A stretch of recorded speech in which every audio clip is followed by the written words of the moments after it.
Hello everyone and welcome to another Star Wars figure review. We're going to take a look at some more Clone Wars items today, and the next item that I want to give you a look at is a deluxe figure and vehicle pack, or as Hasbro have recently renamed them, the Class 1 fleet vehicles. Now the first one I want to give you a look at is probably my favourite of the new releases, and it's something that I actually forgot existed until I found it on the shelves, so you can imagine my excitement when I eventually did. The vehicle that I want to give you a look at is this one. This is the Clone Wars Y-Wing Scout Bomber, and as you can see, basically what this is a mini version or a mini rig sort of interpretation of a Y-Wing, or more specifically a Y-Wing from the Clone Wars, as obviously it has the full coverings of a Y-Wing as seen during the series. More on that later on in the review. First up, we are going to take a look at the packaging that it comes in. Now, along with a rebrand as such, or a rename of these deluxe figure and vehicle sets, we've also seen a change in packaging. As you can see, the packaging is a lot more slender, much thinner and less space consuming, and also looks a lot better with the squared off edges. The diorama is easier to slip out now, so you literally just open up the packaging, take out the diorama, and there it is. You don't have to fold it up or anything like that. As you can see, on one end of the packaging you do indeed have an image of the vehicle itself, which doesn't actually appear on screen during the Clone Wars, and on the other side you have an image of the clone pilot that is included with this set, and in this instance it's clone pilot Warthog. The diorama in the back does indeed depict the fields of Felucia. And on the back you have a rundown of the vehicle and its features, brief description at the top, and of course a couple of other vehicles available in this line of Class 1 fleet vehicles. So that is basically the packaging, and of course, like with most Clone Wars products today, this one does indeed come with a battle game card and a display stand. As you can see, you've got a very cool image of clone pilot Warthog, who appears in the Season 2 episode Holocron Heist, but only in this instance he flies a much larger Y-Wing. Obviously this vehicle that I'm showing you today is just a bit of Hasbro's creative license, as it's something that doesn't appear on screen. So there is the packaging and the contents. Now onto the vehicle itself. As I said, this is basically just a much smaller version of a Y-Wing, although it's a little bit bulkier at the front, as you can see. I'll give you a rundown of the exterior first, such as the paint applications and the sculpt. Obviously on the front of the cockpit there you'll see that the main design is loosely inspired by, or heavily inspired by in some ways, the Wolfpack emblem that we've seen on clone troopers such as Clone Commander Wolf and Sinker and Boost. All the other troopers like that, you've got that wolf head emblem practically covering the entire front of the vehicle. And obviously you've got that very recognisable shape of the Y-Wing with the cockpit at the front and the engines running up the back. Now you do indeed have a droid slot, and the droid isn't included unfortunately, but as you can see the droid does indeed sit at the back of the vehicle, and you can see the droid unfortunately at the back of the vehicle as it is exposed, which I don't know, I'm not too keen on that. I think it'd look a lot better enclosed, but oh well. The droid socket can be opened, and you can just lift your astromech over the top like that, and then you can proceed to close the socket like that.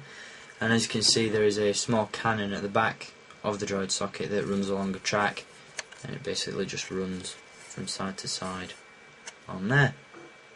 Now the droid socket is big enough that you can fit a human, well not human sized obviously, but a 3 3/4 inch sort of trooper or something like that, and have him as a gunner rather than using this as a droid slot, but I think it works much better as a droid slot. The engines at the back do indeed rotate. You can move them up like that, and you can also move them in the opposite direction and have them facing down. Now this does indeed remind me of a vintage mini rig from the 80s, but I can't remember which one it is. So if someone wants to leave me a comment and let me know. I think it was on sort of either a track or on wheels or something like that, but it looked very similar to this. So There you go. And as you may have seen at the bottom of those engines, you do indeed have 2 dropping bombs, which can be activated by 2 very well hidden buttons on the top of the engines. You just simply press those in, and the bombs will be released. And the bombs are a very nice sculpt. There's some nice detailing going on there, and they just fit nice and tightly back inside the underbelly of the vehicle. You also have a couple of rotating cannons at the front. Now these can rotate a full 360, but when the cockpit is closed they don't move all the way around. So what you have to do is open up the cockpit. Just dropped a bomb. Not that kind of bomb. But you open up the cockpit and then the cannons can proceed to rotate a full 360. And then obviously inside the cockpit you do indeed have the figure that's included. As you can see behind him there are a couple of slots to include your DC-15S carbine pistols, which the figure does indeed come with. You know, you've got weapons storage at the back there, which is very cool, and you've also got a sculpted console for the pilot to control.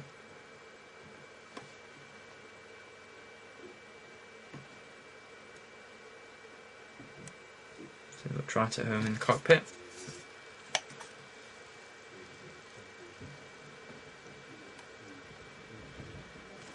I think that's just about all the features of the vehicle, so now I'll give you a look at the figure. Basically all this figure is a repaint of Clone Trooper Jesse, who you may remember was included with a speeder bike in the deluxe line.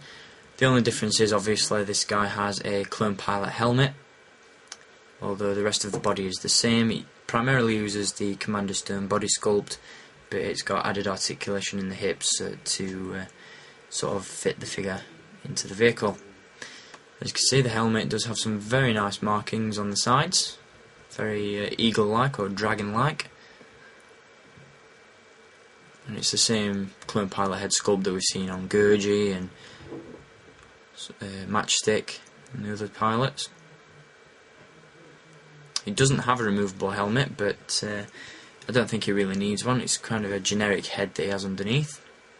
And I think he appears in a comic, if I'm not mistaken.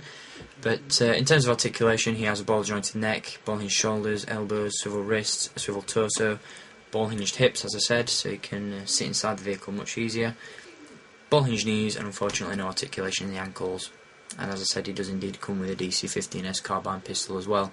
So he's not the most articulated of figures, and the paint jobs around the visor and around the mouth there aren't the best that I've ever seen.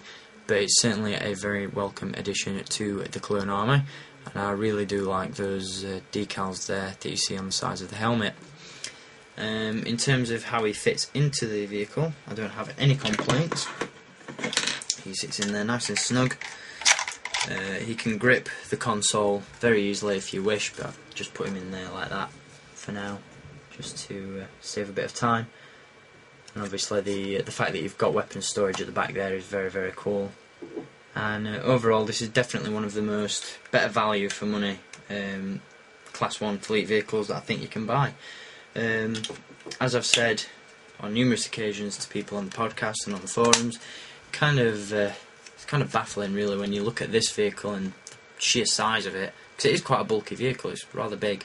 But when you look at a vehicle like this and then you compare it to say a Bark Speeder or a Mandalorian Speeder, you know, what are you paying for with vehicles like that? You know, you don't get much plastic with your average speeder bike, but with this you've practically got a Starfighter, and for the amount of plastic that you get in this set, the price is fantastic. So I would definitely recommend picking this one up. It's a superb vehicle, and I do indeed have a few of those clear plastic in-flight display stands on the way, so I'll be sure to add this to my in-flight display, which I'll give you a look at when those arrive. So there we go. I think I've given you a full rundown of all the features and whatnot of this vehicle. Absolutely superb, and really, in my opinion, this defines the mini rig concept. You know, it's one of those vehicles that could have just been seen off screen, or is something that Hasbro have created themselves just to add a little playability and value for money to the line, and I think they've done a fantastic job, and this is definitely something I would recommend picking up. And the fact that it's got a working droid socket, well, that pretty much speaks for itself, I think. Only downside of that is I think the droid sits a little bit too low in the droid socket. Kind of looks like it's hiding away there, but I'm not going to complain too much. Superb vehicle, definitely recommend one. So go out there, get one of these vehicles. In the UK you can pick these up at Argos and your local Sainsbury's supermarket. That's where I got mine. And yeah, in the US I think these are available on bigbadtoystore.com. Very kind sponsors of myself and FlyGuy.net's and DBSW.net's podcast. Boring Conversation anyway, check that out again if you haven't. And I'll be back with more reviews on some more of these Class 1 fleet vehicles very soon. Not only do I have this one, but I've also got the ARF Trooper with Republic Speeder, Castus with the Speeder Bike, the Grievous Attack Cycle, and the Battle Droid with Separatist Speeder on the way too. So I'll be reviewing all of those, plus many more Star Wars items from the past, present and the future. So stay tuned for all of those and more. And as always, I want to thank you for watching this review. And until next time, keep collecting, and may the Force be with you.